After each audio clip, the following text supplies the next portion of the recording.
What's up, everybody? Today we are talking about the Caped Crusader. Yes, the Dark Knight. We are going to be talking about why nerds like Batman. Can you tell I'm excited? So answering this question is a little unfair. I mean, who doesn't like Batman? Sure, there are nerds who prefer Superman, or Captain America, or some other hero. And there are non-nerds who only know Batman from the movies. But even the most contentious nerds and completely hero-oblivious people have to admit that Batman is cool. So the short answer is, nerds like Batman because everyone likes Batman. Okay, but why does everyone like the Bat?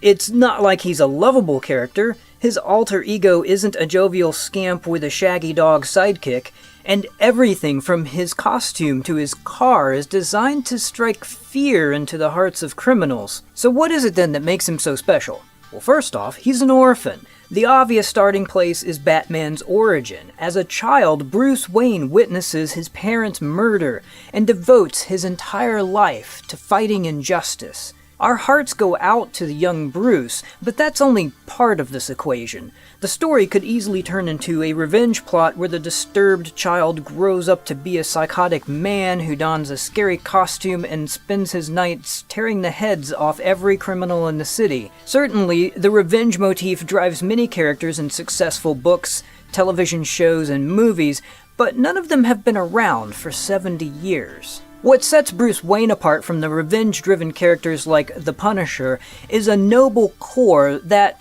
despite Wayne's anguish and ample opportunities to slide into the darkest side of vigilantism, keeps him firmly anchored on the side of justice. Batman may break the rules and even break quite a few criminal bones, but he doesn't kill normally. At least not in the comics or the animated series, although the movies are a totally different story. And he goes out of his way to save people from dying. Batman's cowl and nocturnal crime fighting may have earned him the nickname The Dark Knight, but that black armor conceals a champion of light. He spent years perfecting himself. Sure, his childhood trauma makes us feel for him, and his moral code helps us forgive, if not forget, his borderline psychosis, but Batman is far more than just a boy's endless quest for justice.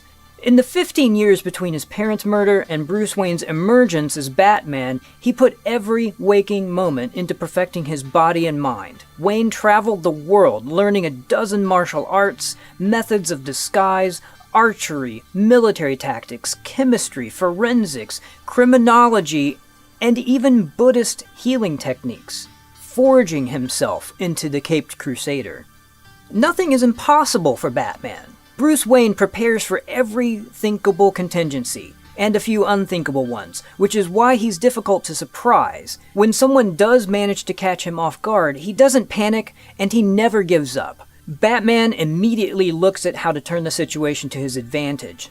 Unless he's dead or unconscious, Batman simply will not stop. Broken arm? Bandage and brace it. Then warm up the Batmobile. Exposed to nightmare-inducing nerve toxin? Already been through that in Nepal.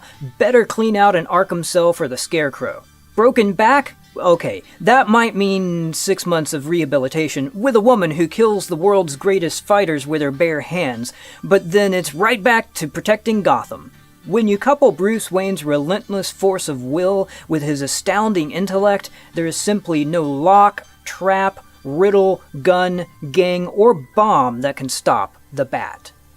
He's smarter than Sherlock Holmes.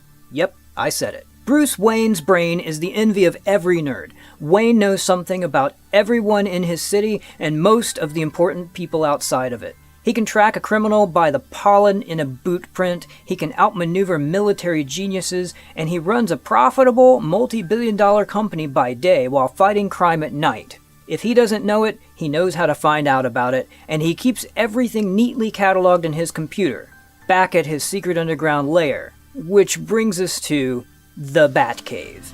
Every nerd has that one room in the house. You know, the one with the computer, and the multiple big screen monitors, and the books, and the toys. The room where he spends hours working on special projects.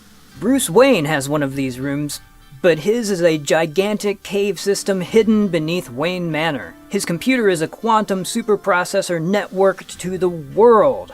And his toys are military-grade weapon systems. Speaking of which, he has the best gadgets. If you can imagine it, Batman has it. Armored pursuit vehicles that allow him to chase the bad guys across land, sea, or air. Bat suits tailored to conditions ranging from Arctic tundra to the vacuum of space. Maybe he can't fly, but his grapnel gun allows him to swoop through the night. Then there's the utility belt, a cornucopia of gadgetry goodness dispensing tear gas, mini grenades, lockpicks, a rebreather, batarangs, and a remote control for the Batmobile, and even shark repellent. But at the heart of it, he's just a man.